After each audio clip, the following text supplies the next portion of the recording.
Greetings, Saberites. Anonymous here, Vornok joining me. So today we've got a special little announcement. We have with us, as you see, a special guest who we've had on the show before, the last symposium that we had. A person who probably needs very little introduction in this community.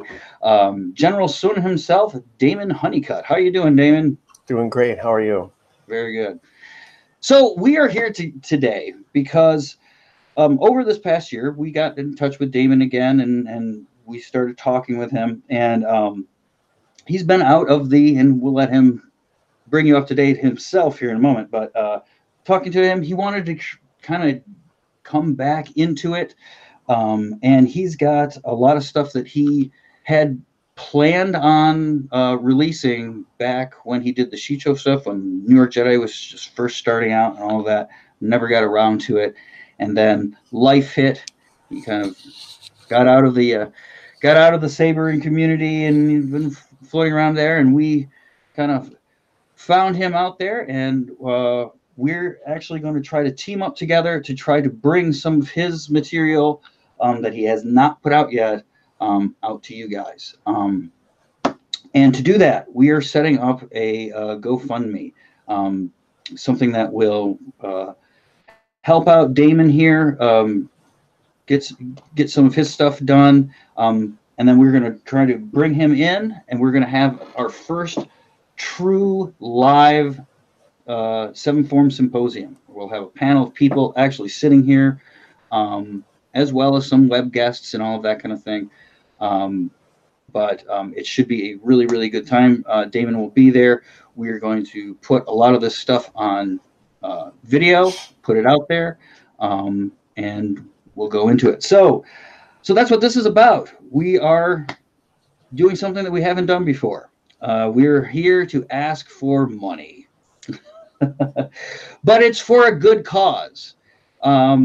I will preface this before turning it over here to Damon, tell us what he has in store and what his life is kind of doing for him right now. But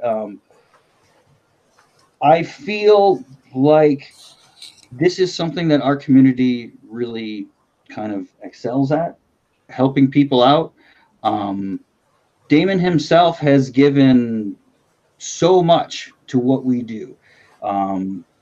It was seeing him on and the New York Jedi on the special features to was reclaiming the blade right one time, and which gave me the inspiration to start up all of this.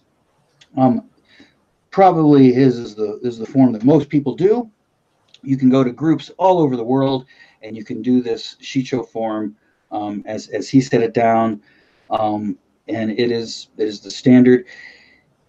We owe a lot to him, and I think this is a really good opportunity that we can not only help Damon out, but help the community out, bring us all together, and give us some great new stuff in this new year to kind of go with, and we'll see what happens in April. If we can get this thing together, that could mean a lot of really, really big things in store for us. So, we have a hey Ben joiner here, Ben Judkins. How you doing, Ben? Oh, he is muted. Maybe he doesn't have. Oh, how do I unmute you? Well, good afternoon, Ben, and welcome. Yes. Yeah. Well, sorting out the audio. Well, I can't. Why won't it let me unmute? It's on his end. No, I have it. It gives it. Oh, Google. It says you're muted, but I can't unmute you, and I don't know why. Maybe. Oh yeah, maybe you muted yourself. How's that? Can you hear me here? That's great. Perfect. All right. Technology. Yeah. So yes, how you doing, Ben? Excellent. How are you guys doing? Good. It's good to see you. So far, so good.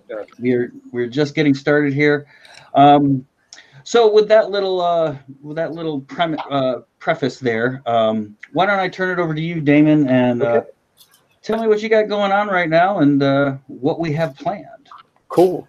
Well, I'm really honored that we can all come together to do this and we can perpetuate this type of work, and that I just feel really heartfelt and respected about how people have practiced that sheet show form and all the work that's been into archiving it and looking at it. And yeah, it's something I didn't expect to happen. You know, when I created the form, I did it just as a service to the small community in New York, and then it just like took off. And then, as he said, like life happened. I got involved with other things, and I came back around, and so many people were practicing it, and I had no idea.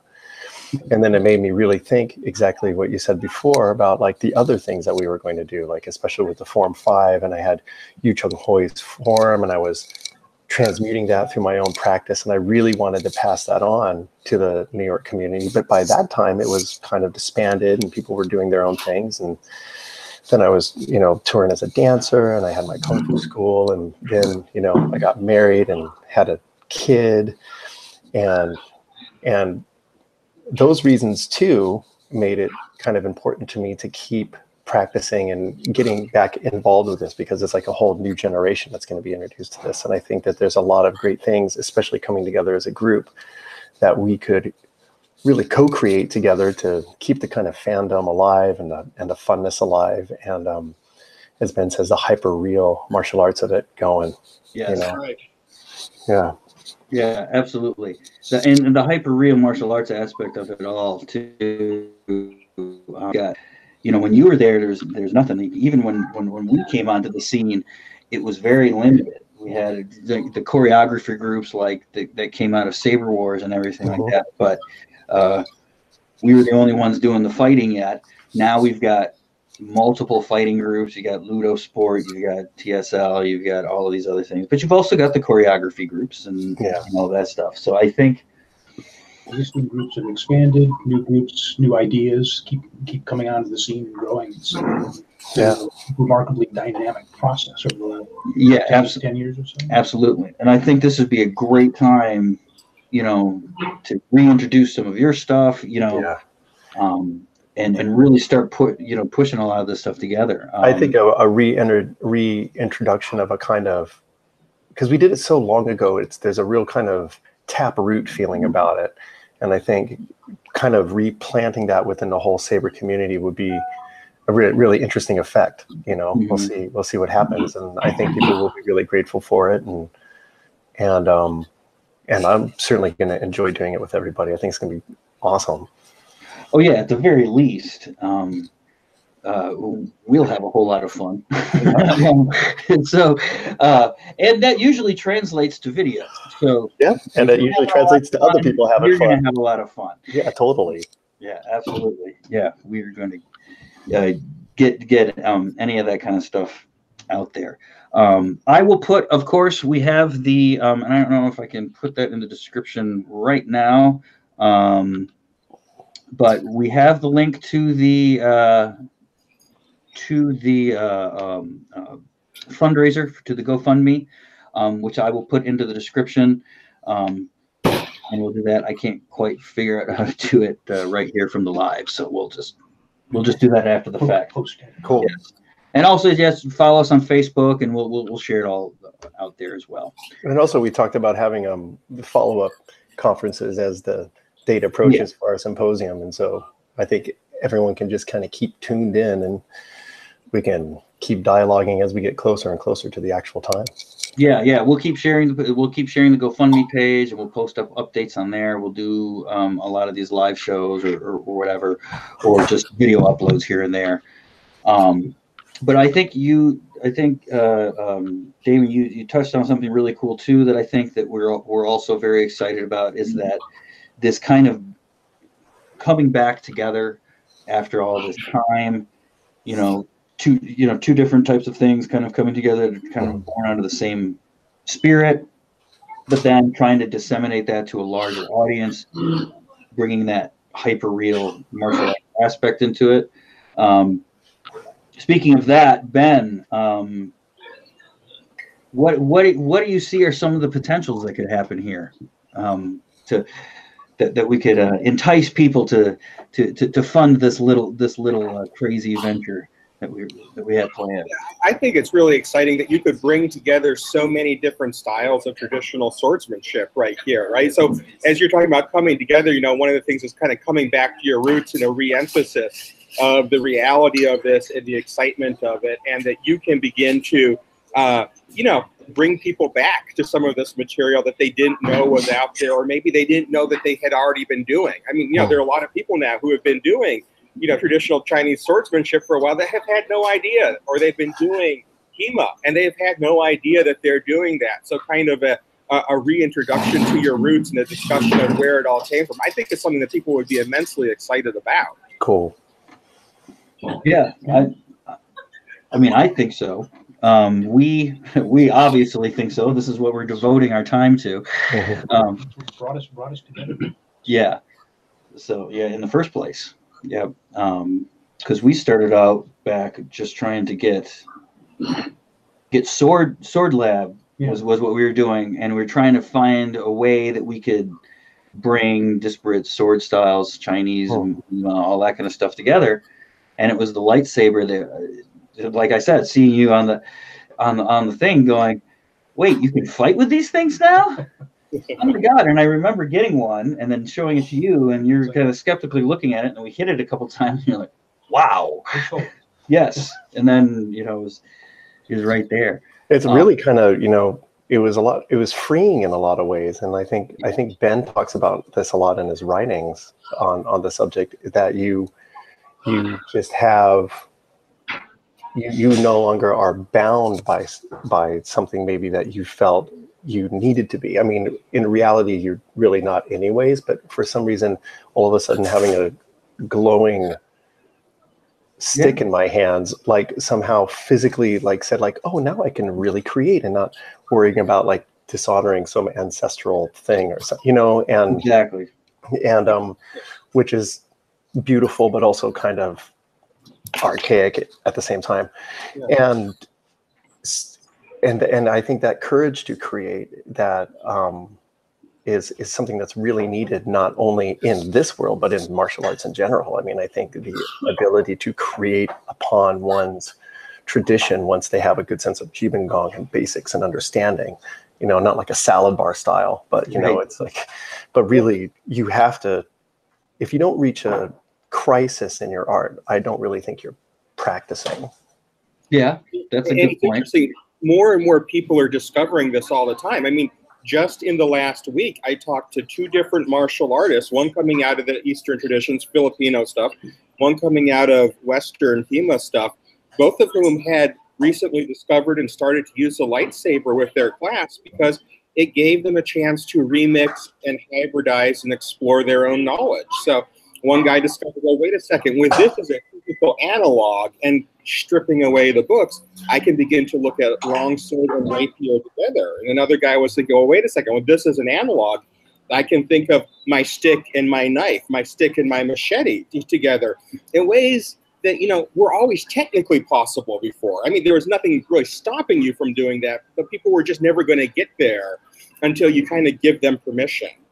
That's true. Yeah. And I think the lightsaber, a glowing light stick, is the ultimate permission of, you know, this is make-believe. This has no, you know, there's no importance. You don't have to kowtow to anything. There's just, it's just have fun. Coming from the structured or historic or traditional background, we let the thing that's in our hands guide what we want to do, where we're willing to go with it. Mm-hmm. When you introduce an element of pure fantasy, it takes those limitations away. Yeah, absolutely. And because look, even like, and I know, Damon, you can talk, I mean, we can all speak to this because we're all martial artists. It's like when you try to do something new within your style, like you're a teacher, like I'm a teacher, we're all teachers here. And we're constantly trying to, you know, improve our method and improve, you know, the material that we're trying to impart. And it's very funny because the more, if you change something in a traditional style, there's no end of grief that you're going to get for that. And sometimes it might be warranted, you know, there's something to say that. But remember, and people who are into historical martial arts often say this, and Chinese martial artists often say this, and I don't know why they don't practice it more, is that it's like these were living traditions. Like, well, yeah, they're supposed to be living traditions, so they're supposed to change. They're supposed to adapt to new environments and everything like that. From the way I look at it, and I've said this before on thing, the lightsaber seems to be a very, very natural evolution of swordplay, because swords don't really have any meaning in warfare today. Not even really in personal self-defense. I mean, you're walking around with a sword on your belt. You know, if you might get accosted by a police officer who's going to ask you that kind of thing. But if you draw this sword and start slicing at people, I don't care if they attacked you. You're probably going to be the one going to jail. I mean, it's pretty much, I mean, it's kind of like an extension of like the unfettered mind, right? Like super Yume Nori style. Like we really have taken it, and now all of a sudden we're wielding light rather than like a blade. And I don't know, there's something like kind of like really beautiful about that. Like when you can turn all the lights off and then just, because that's one of the things that I did first off with my Shicho form, is I did it in the dark. And people are like, why are you going to do that? And I'm like, because it's glowing, dude. Like, and when you just see it, all you see is the arc. And there's something that beautiful and simple about that, I think, you know, what with the blast shield down, I can't see anything, right? Right. Yeah. Well, that's why I changed the name when we were looking for another name for trademark purposes. You know, light on, you know, it's an armory made of light, made of imagination, made of, right. that spark. That's what we're wielding here. It's not necessarily just a weapon analog. And I'm sorry, but if I've got a saber back there, grab that saber right behind you. There you go. So I've got this Chinese longsword, right, that I practiced with. Nobody ever has any problem with that. But this is just as fake a weapon as this. You know, I'm not going to kill anybody with this thing. This is just to swing around and to have to practice with. So when I hear, and we get a lot of grief from other martial artists and other swords people. Like when we started this 7 years ago, I remember telling other martial arts instructors, friends of mine, do this, and they're like, "What? Like, were you nuts?" You know? Okay. And even today, I think, Ben, you had somebody, kind of doubt the need for doing lightsaber and popularizing traditional martial arts. Traditional martial arts is difficult. I think it's difficult for people who like it to understand why other people don't like it. And it's not really that enjoyable to most people. It just isn't. Most people don't care. The fact that there are not vast numbers of people practicing, it's an indicator that it doesn't have really broad popular culture appeal. Yes, it's a niche. But I can give anybody a lightsaber, and they're going to start swinging it around. And they're going to want to know how to do it better. Right, exactly. The object kind of creates its own desire, which is really amazing. And I think that's the issue, right? A lot of traditional Chinese martial artists, because we have this deep desire for it, we feel the sense of connection. We don't understand where that desire comes from. We're not very good at self-analysis. And so we don't get it, that most people not only do not have that desire, but they can't have it. You're not going to explain them into this. If these are valuable skills, and if fitness and martial arts and martial acumen is something that we value, we have to come up with a way of making people desire that. And man, does a lightsaber and the mythos that come with it just does a phenomenal job of creating that desire. We don't have to do anything. We just put it in their hands. Yep.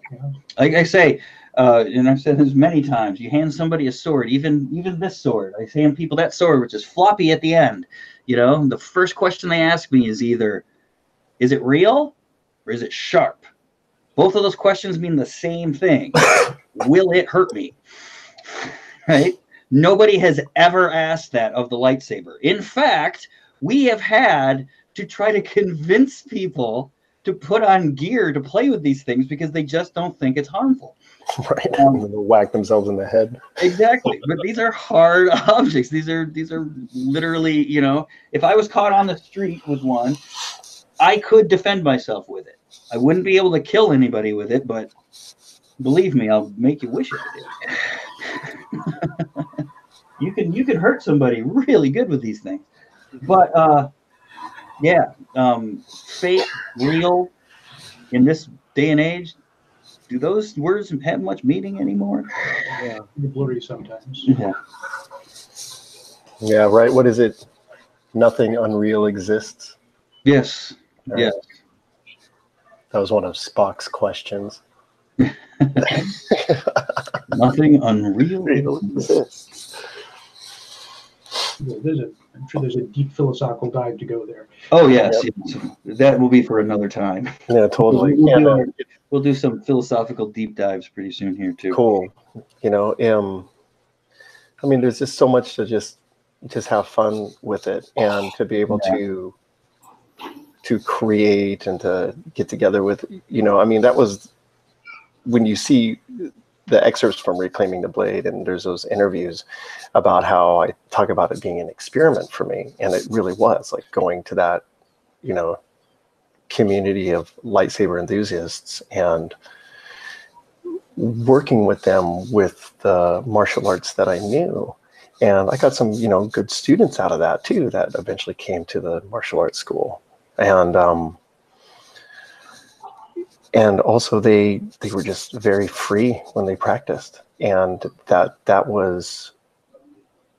that's an incredible thing. It's like, rather than approaching the temple or the dojo or whatever way place you want to call, and there's this like huge tome of intimidation about it all, you know, it's just like, no, they showed up and they were free, which made them so much more open to actually learning deeper things because of that freedom. And that's cool. Yeah. And look, I agree. There's a part of it. I mean, look what I'm wearing here, of fantasy, even in our real martial arts, right? We're you know, and especially if you're into sword play, I think, is that most of us in the sword play, we like to wax philosophical about the old days when people carried swords and there were duels and all this other stuff, even though in the back of our mind, we know that back then sucked and we would not want to live there. But, you know, we have this romance around melee weapons and stuff like that. There's honor attached to it. There's these people get caught up in codes of chivalry, codes of practice, codes of behavior that are affiliated with the weapons, with the history, with the location where all these come from. And that's great and everything, but there's a point, I think, that a lot of that nationalistic information in there will tend to then separate, right? Whereas here we have a tradition that we can talk about. We can make analogs to real traditions. It's not real history. So it's not really, you know, we don't have to worry about appropriating anybody's culture. We don't have to do anything like this. This is all ours, right? And not only is it ours, it's ours that we are making as we are going, right? And I don't think that there is, I mean, I can't think of any other area where normal people can do that, you know, or people who aren't like artists or something like that. A more open opportunity for unification and people coming together to share their ideas on this particular topic. Absolutely. And that's what we're asking everybody here to help us do.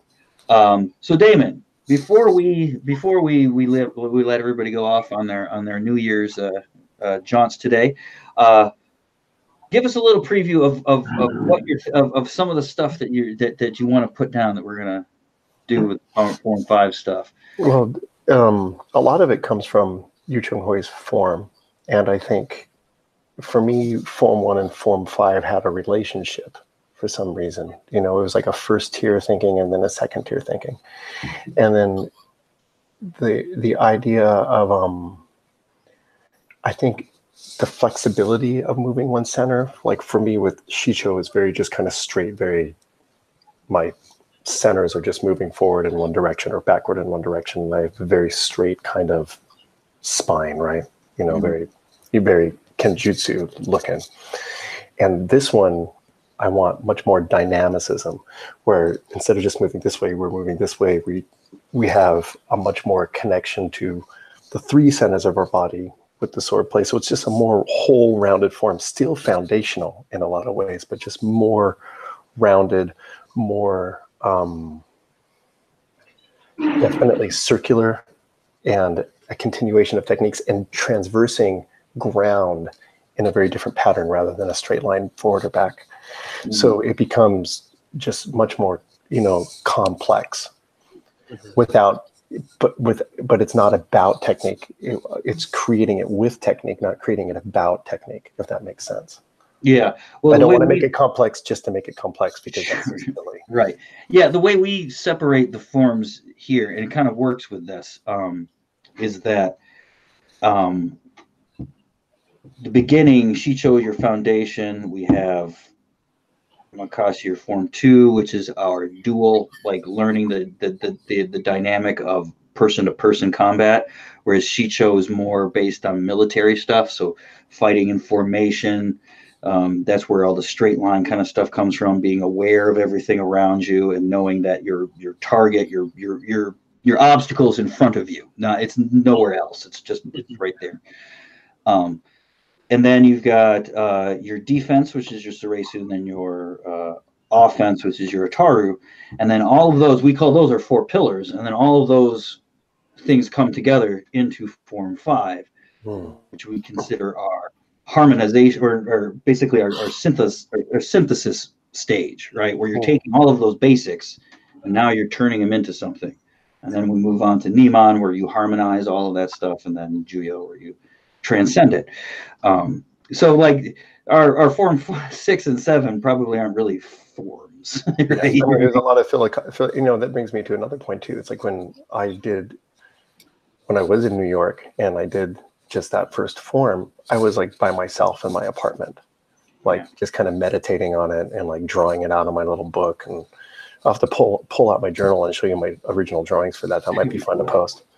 And but this one will be different because we're in a dialogue with everybody as I am working to present this new material, because we're all kind of presenting it together. Yeah. And so that will create a very different sense of editing, because it's if I show you something or I show Ben something or anyone who's involved, they'll be like, well, okay, that looks cool, but does that make sense? Because we'll have an outside eye, where it was Shicho, I didn't really have an outside eye. Oh, yeah. And so I'm actually kind of really looking forward to that, because it keeps, because then it kind of keeps it real with the vision, especially when things get more complex. It takes more time to do, perhaps, but it also makes it, it takes the whole idea of anything being owned out of it, which I like.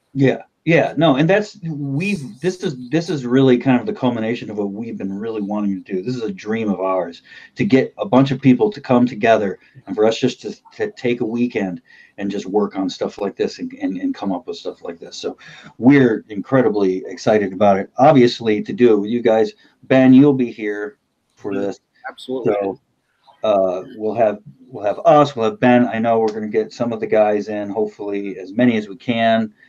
Damon, we'll have Daniel Maratz, who was on the program with us last year as well. He will be coming in. So already we have a pretty good panel. Yeah. So anyone who helps fund this on the GoFundMe is really going to get a lot out of it. Yes, and if we'll put the incentives on there. We've got some incentives up there. We'll be adding incentives as we go. I know that there are people who might donate some things for people. I know Darth Al was looking if he could figure out something there.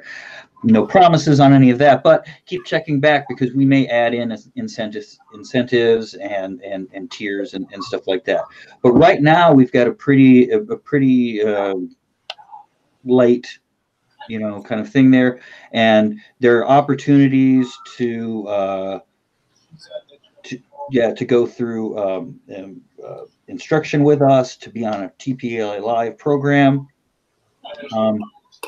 I can just, let me just look at it right here, and I'll tell you what it is. Okay, so anybody who wants to do $10 or more, we're going to we're going to be giving a shout out to everybody who donates on all the videos and all of that kind of thing, because anybody who helps, we are going to be so appreciative of you. We won't know what to do. So because thank you. Yes, we can at least say thank you, and because really the stuff that we're producing right now is hopefully going to be our thank you. And then, you know, as you go up 30, you can be on a TPLA Live show with the panel, because we're going to be bringing that show back and have some pretty cool guests coming up. People want to donate $40. You're going to get behind the scenes access to what's going on when we are together.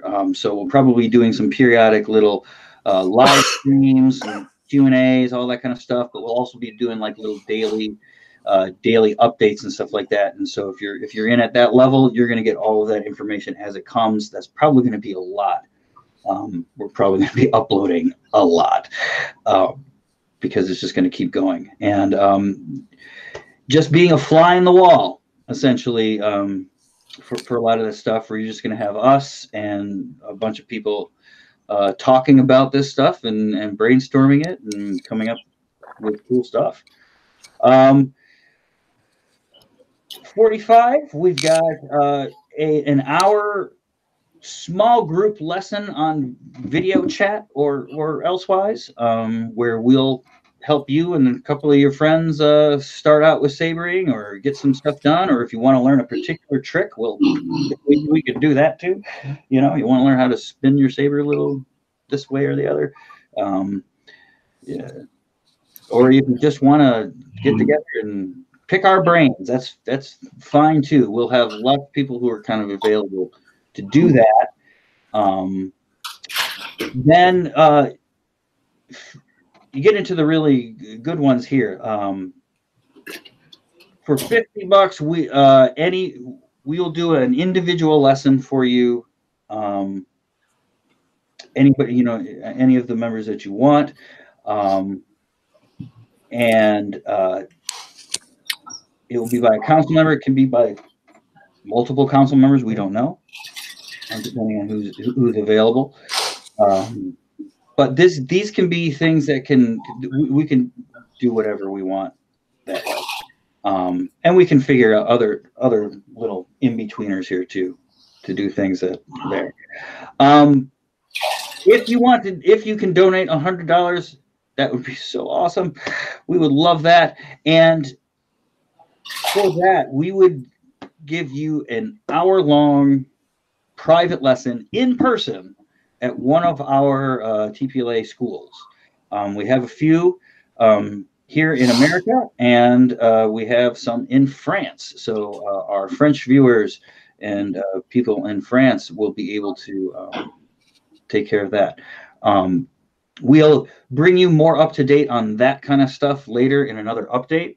We'll probably do a video specifically about those things, but please go to the GoFundMe page, check out the levels, and we'll go from there. We would love to get people to take the in-person lessons, because we love meeting people. We'd love people to come in and check this stuff out, and teaching. And we love teaching. We love doing this. We do. Yep. So there we go. And as I said, that's just the beginning. We're probably going to be tweaking these things a little bit here or there, but and adding some later on. But so keep abreast of that. Anyway, do we have anything else that we want to add here before we sign off? I don't know, other than it's just like a really good start. Yeah, I think so too. So we put out the call to you all. We here at TPLA would be nothing without you guys. We obviously have never done anything with any money up to this point. So this is all kind of very new venture for us.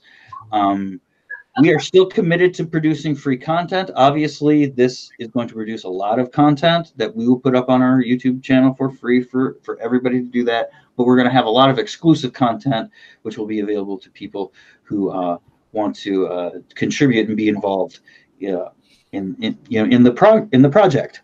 And that's really what we're asking to do. We're not necessarily looking for passive this or the other. We want you guys to be involved. Anybody who wants to be involved, anybody that donates, and we'll put this on the page too. You'll have an open channel to us. We're very busy and everything like that, so we can't answer all questions, but we'd be more than happy to help people getting into this. If you can't donate, don't feel bad. Enjoy the stuff, right? Because when we put it out, we want you guys hanging around. We don't necessarily, we're not doing this to be exclusive or anything like that. We're doing this in order to share with as many people as possible. So if you can't donate, help us by sharing the GoFundMe page. Sharing some of our videos, making sure you're subscribed to the channel, following us on Facebook, all of that kind of stuff. Because that's really, if you wanted to help us, that's really what helps us the most. Make some comments. Make comments, get involved. Like a few items here and there, and keep navigating it forward. Yep, absolutely. And if we can keep that going, we'll keep producing this stuff as long as people keep liking it. So cool. All right, and we're going to keep trying to find people like Damon to bring them back into the spotlight, so we can get more and more things. We'll try doing when somebody who's foundation on the saber and bringing it back in. I think our next challenge will be taking somebody who has no interest in it whatsoever and trying to bring them in. That will be our next challenge. Stay tuned, folks. All right. Okay. So, I guess, do we have anything else from you guys? Nope. I'm good. I think just look forward to the next time we all talk. Yes, absolutely. We will look forward to that as well. We'll also be doing more shows as we said coming up. I still have we still got some classes going on. If you're in the areas of any of our schools, you can call us and join one of those. Syracuse, Ithaca, Ann Arbor here, and Paris, France. If you're in the area there, yeah, I think that's about it. We'll leave you guys all to go enjoy your New Year's Day. Happy New Year to all of you from us here at the TPLA. We hope that the new year is going to bring great things for everybody involved, and we hope that we're going to be a part of that along the way. So, all right. So, thank you, Ben and Damon, and especially thank you, Damon. Thank you. We'll be coming to you soon. Please check out the GoFundMe. We've got this on the page, and we'll be sharing it from here. So, from all of us here at TPLA, have a great day. Awesome. Happy sabering.